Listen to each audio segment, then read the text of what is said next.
इथे मी थोडीशी कोथिंबीर घेतली आहे, 4-5 लसणाच्या पाकळ्या घेतल्या आहेत आणि थोडा आल्याचा तुकडा घेतला आहे. हे सगळं आपल्याला मिक्सरमधनं वाटून घ्यायचं आहे. इथे मी काही जाड मिरच्या घेतल्या आहेत. तर ह्या मिरच्या आधी स्वच्छ धुवून घ्यायच्या, नंतर व्यवस्थित पुसून घ्यायच्या आणि ह्या पुसून घेतल्यानंतर सुरीच्या साहाय्याने ह्या पद्धतीने मधोमध त्या कट करून घ्यायच्या.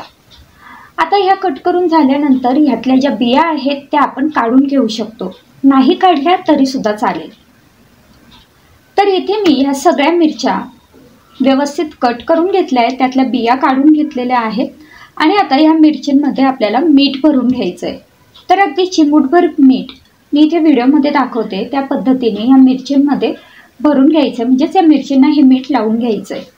एक मध्यम आकाराची वाटी एवढं मी बेसनपीठ इथे घेतलं आहे, त्यात चवीपुरतं मीठ टाकून घ्यायचं आहे, थोडंसं जिरं टाकून घ्यायचं आहे, 1 चमचा ओवा टाकायचा, पाव चमचा हळद आणि पाव चमचा लाल तिखट टाकून घेतलं आहे. तिखट तुम्ही तुमच्या आवडीनुसार कमी जास्त करू शकता. त्यानंतर जे कोथिंबीर आणि आलं लसणाचं वाटण होतं ते याच्यात टाकून घेतलं. आता 2 ते 3 चमचे तेल मी इथे टाकून घेतलं आहे. तेल टाकल्यानंतर या पद्धतीने हे सगळं एकजीव करून घ्यायचं आहे. तेलाची क्वांटिटी इथे थोडीशी जास्तच घ्यायची आहे, जेणेकरून हे पीठ कोरडं वाटणार नाही. आता अगदी फक्त 3-4 चमचे आपल्याला याच्यात पाणी टाकून घ्यायचं आहे. ज्या मिक्सरच्या भांड्यात मी वाटण बनवलं होतं त्याच भांड्यात मी थोडंसं 2-3 चमचे पाणी टाकून घेतलं आहे आणि ते पाणी मी आता ह्या पिठात टाकून घेतलं आहे. हे पहा, पाणी टाकल्यानंतर हे या पद्धतीने एकजीव केलं तर तुम्ही बघू शकतायत असं थोडंसं कोरडं पीठ आपल्याला ठेवायचं आहे. आता आपलं मिरचींसाठीचं जे सारण आहे ते तयार झालं आहे. आता हे सारण आपण ह्या मिरचींमध्ये भरून घेऊ. सारण भरताना ह्या पद्धतीने अगदी सावकाश भरायचं आणि आपल्याला किती सारण हवं आहे त्या अंदाजाने हे सारण ह्या मिरचींमध्ये भरून घ्यायचं आहे. तर मी इथे सगळं सारण आता मिरचींमध्ये भरून घेतलेलं आहे. तुम्ही बघू शकतायत ह्या सगळ्या मिरच्या आपल्या इथे आता तयार झाल्या आहेत. आता आपण ह्या मिरच्या फ्राय करून घेऊ.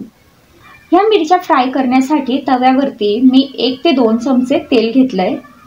तेल गरम झालेलं आहे. आता ह्या ज्या मिरच्या आहेत त्या आपल्याला या तव्यावरती ठेवायच्या आहेत. तर जी पिठाची बाजू असते ती बाजू खाली ठेवायची. ह्या पद्धतीने ह्या मिरच्या तव्यात ठेवून घ्यायच्या आहेत. तर तव्यावरती मिरच्या ठेवल्यानंतर आपल्याला ह्याच्यावर एक झाकण ठेवायचं आहे आणि आता 8 ते 10 मिनिटं ह्या मिरच्या अगदी मंद गॅसवरती किंवा मध्यम गॅसवरती आपल्याला शिजवून घ्यायच्या आहेत किंवा फ्राय करून घ्यायच्या आहेत. जर तवा जाड असेल तर गॅसची फ्लेम तुम्ही मध्यमही करू शकतात, पण जर तवा बारीक असेल तर गॅसची फ्लेम अगदी लो ठेवा. साधारण 8-10 मिनिटानंतर मी हे झाकण उघडलं आणि ह्या मिरच्या अशा पद्धतीने पलटून घेतल्या, जेणेकरून मागच्या बाजूने सुद्धा या छान फ्राय होतील. आता ह्या बाजूने मी 5 मिनिटं ह्या मिरच्या पुन्हा फ्राय करून घेतल्या.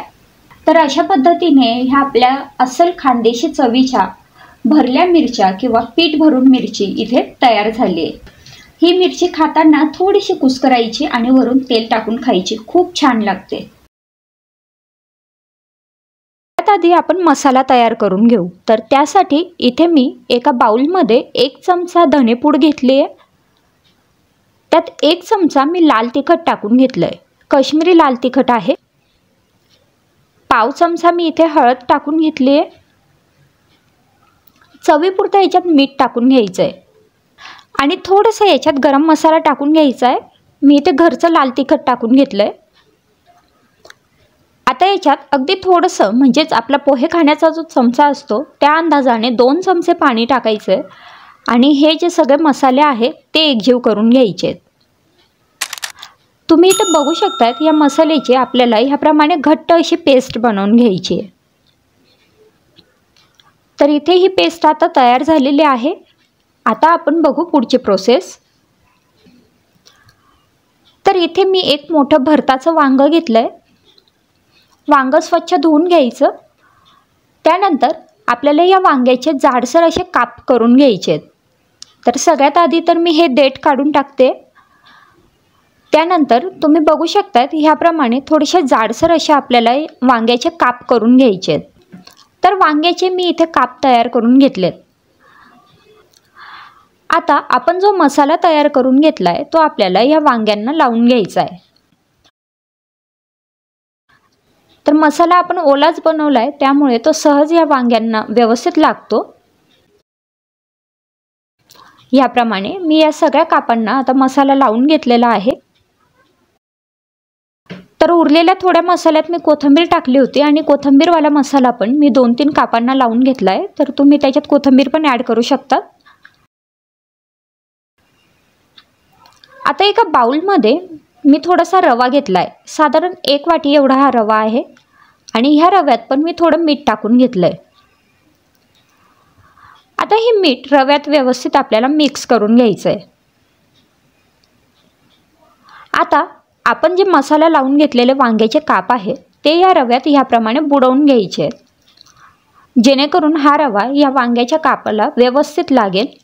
सगळ्या बाजूने व्यवस्थित रव्याने आपल्याला कोट करून घ्यायचं आहे।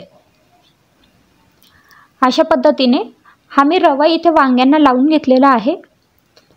रवा या वांग्यांना अगदी व्यवस्थित बसतो, कारण वांगे आपले ओलसर आहेत। आपण जो मसाला लावून घेतला आहे तो ओलसर आहे। आता हे वांगे आपल्याला फ्राय करून घ्यायचे, तर त्यासाठी तव्यावरती मी थोडंसं तेल टाकून घेतलं आहे। आता तेल टाकल्यानंतर आपल्याला हे वांग्याचे जे आपण काप बनवून घेतलेत हे आपण तव्यावरती ठेवायचे आणि मध्यम गॅसवरती हे आपल्याला दोन्ही बाजूंनी छान भाजून घ्यायचे आहेत किंवा फ्राय करून घ्यायचे आहेत। तर आता ही पहिली बाजू भाजून झालेली आहे, तुम्ही बघू शकता। ह्याप्रमाणे मी आता हे काप पलटून घेते। खूप जास्त तेल लागत नाही याला, 1-2 चमच्या तेलातही हे काप व्यवस्थित फ्राय होतात। मी पुन्हा याच्यावर थोडंसं तेल टाकून घेतलं आहे। गॅसची फ्लेम मध्यमच ठेवायची, कारण हे जे काप आहेत हे थोडेसे जाड आहेत आणि त्यामुळे हे व्यवस्थित शिजायला पाहिजे। आता हे काप छान शिजलेले आहेत। मी ह्या सुरीने तुम्हाला चेक करून दाखवते, तुम्ही चमचा, सुरी किंवा मग टूथपिक वापरू शकता। अगदी सहज ही सुरी त्या कापांमध्ये जाते, म्हणजे हे काप अगदी छान मऊ असे शिजलेले आहेत।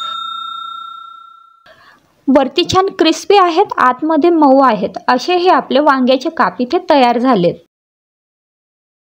त्यासाठी इथे मी हिरव्या मिरच्या घेतलेल्या आहेत। ह्या मी भावनगरी मिरच्या घेतल्यात, तुम्हाला हव्या त्या मिरच्या तुम्ही इथे वापरू शकता। मिरची तव्यावरती थोडंसं तेल टाकून छान भाजून घ्यायची आहे। मिरची भाजत असताना यात मी 2-3 चमचे शेंगदाणे आणि 2-3 लसणाच्या पाकळ्या टाकून घेतलेल्या आहेत। हे सगळं छान भाजून घ्यायचं आहे। शेंगदाणे पण छान खरपूस भाजून होतील इथपर्यंत आपल्याला ह्या तव्यावरती भाजून घ्यायचे आहेत।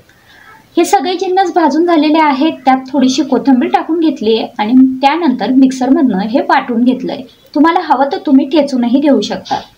आता तव्यावर 2 चमचे तेल गरम करून घेतलंय आणि त्यात आपण जो ठेचा बनवला होता तो परतून घेतलाय। वरून चवीपुरता मीठ टाकायचं आणि 1-2 मिनिटं फक्त हा ठेचा परतून घ्यायचा। इथे एका बाउलमध्ये मी काही मेथीची पानं घेतली आहेत। मेथी स्वच्छ निवडून घ्यायची, त्यानंतर स्वच्छ धुवून घ्यायची आणि मग ते आपल्याला इथे चिरून घ्यायची। आता ही मेथी चिरून घेणं ऑप्शनल आहे, जर तुम्ही निवडतानाच तिचे छोटे छोटे पानं निवडलेले असतील तर मग ही चिरायची गरज नाही आहे। आता चिरलेल्या मेथीमध्ये अर्धा चमचा जिरं टाकून घेतलं, त्यासोबतच अर्धा चमचा लाल तिखट टाकून घेतलं। तिखट आपल्या आवडीप्रमाणे आपण टाकू शकतो। पाव चमचा हळद टाकून घेतली, त्यानंतर चवीपुरता याच्यात मीठ टाकायचं आहे। आता ह्याच्यात तुम्हाला आवडत असेल तर कांदासुद्धा बारीक चिरून टाकू शकतात, टोमॅटोसुद्धा टाकू शकतात। मी इथे फक्त एवढंच टाकलं आहे आणि 2 पळी म्हणजे 2 छोटी पळी तेल टाकून घेतलं आहे, कच्चं तेल। तर तुम्ही ही जी चटणी आहे किंवा मेथीचा हा जो खुडा आहे हा तुमच्या पद्धतीने बनवू शकतात। इथे तुम्हाला कच्चं तेल वापरायचं नसेल तर तुम्ही तेला गरम करून त्यात जिरा, मोहरी अशी फोडणी घालून सुद्धा याच्यावरती टाकू शकतात। तर इथे ही मेथीची झटपट अशी चटणी म्हणा किंवा मेथीचा झटपट असा ठेचा तयार झाला आहे। एका कढईमध्ये 1 चमचा तेल गरम करून घेतलं, त्यात आपल्याला अर्धा चमचा जिरं टाकून घ्यायचे। जिरं चांगले तडतडू द्यायचे, त्यानंतर 8-10 कढीपत्त्याची पानं टाकायची। आता कढीपत्त्याची पानंसुद्धा या तेलात चांगले तळून घ्यायची। त्यानंतर एक मध्यम आकाराचा कांदा बारीक चिरून मी इथे टाकून घेतला आहे। कांदा सोनेरी रंगावर परतून घेतला, त्यानंतर 1 चमचा आलं लसणाची पेस्ट टाकून घेतली. आलं लसणाची पेस्ट नसेल तर मग तुम्ही 8-10 लसणाच्या पाकळ्या ठेचून याच्यात टाकू शकतात. हे सगळं चांगलं परतून घेतल्यानंतर यात 1 चमचा बॅडगी लाल तिखट टाकलं, पाव चमचा हळद टाकली. आता हे सुद्धा छान परतून घ्यायचं आहे. तिखट आपल्या आवडीप्रमाणे आपण कमी जास्त करू शकतो. तिखटाऐवजी हिरवी मिरचीसुद्धा तुम्ही इथे वापरू शकतात. अगदी किंचितसा हिंग टाकला. त्यानंतर पुन्हा हे परतून घेतलं. आता याच्यात थोडीशी कोथिंबीर टाकून घ्यायची आहे. कोथिंबीर ऑप्शनल आहे. काही जणांना ह्या चटणीमध्ये कोथिंबीर आवडत नाही तर नाही टाकली तरी चालेल. आता हे सगळं थोडंसं परतून घेतलं. त्यानंतर लगेचच याच्यात टोमॅटोचे काप टाकून घेतले. साधारण आतपाव एवढे हे टोमॅटो होते, म्हणजेच 125 ग्रॅम टोमॅटो होते. ते अशा प्रकारे चिरून घेतले. त्यातल्या ज्या बिया असतात त्या काढून टाकायच्या आणि त्यानंतर हे टोमॅटो ह्या चटणीसाठी वापरायचे. टोमॅटो तेलात परतून घेतल्यानंतर 2 चमचे साखर आणि चवीपुरता मीठ टाकून घेतलं. आता साखरसुद्धा आपल्या आवडीप्रमाणे कमी जास्त करायची, पण एवढ्या टोमॅटोंसाठी 2 मोठे चमचे म्हणजेच आपला पोहे खाण्याचा चमचा असतो ते 2 चमचे साखर पुरेशी होते. झाकण ठेवून साधारण 5 मिनटं मध्यम गॅसवरती टोमॅटो शिजवून घेतले. त्यानंतर याच्यात 2 ते 3 चमचे शेंगदाण्याचा कूट टाकून घेतला. आता हे सगळं चांगलं परतून घ्यायचं आणि ही जी चटणी आहे ही पुन्हा 5 मिनटं मंद गॅसवर शिजवून घ्यायची.